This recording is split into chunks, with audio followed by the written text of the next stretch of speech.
So today I'm going to be showing you how to replace your brakes, rear brakes, for a 2005 Toyota Avalon. Let's check it out. Okay, and the first thing we're going to do is take these two bolts off.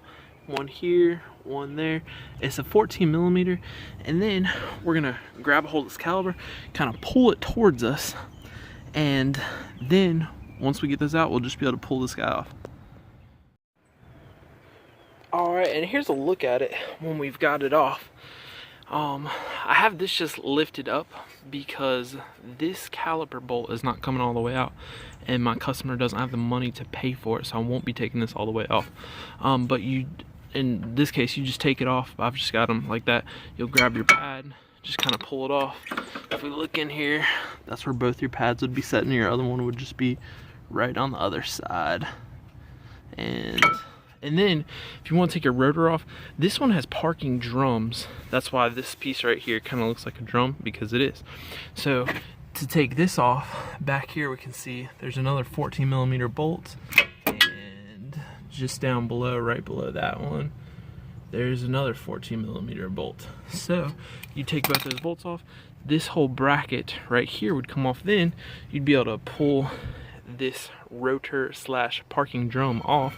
If it gives you an issue trying to come off, what I do is take a big old 4-pound hammer, and I would just begin to kind of hit it around here, and then try and take both hands, pull the rotor off. If that doesn't work, just take your hammer, tap it like that, and then this rotor should come off for you. So that's pretty much it, guys. The install's the reverse of the removal. So thanks for watching. I'll see y'all next time.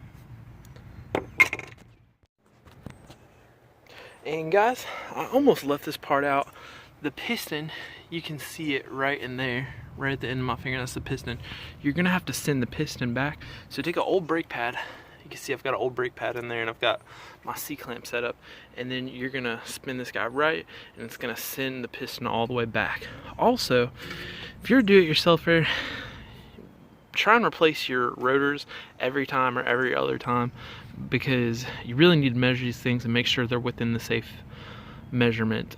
There's like a minimum thickness, and if it drops below that minimum thickness, these guys can break. Anyways, just keep that in mind. Be safe. So that's it.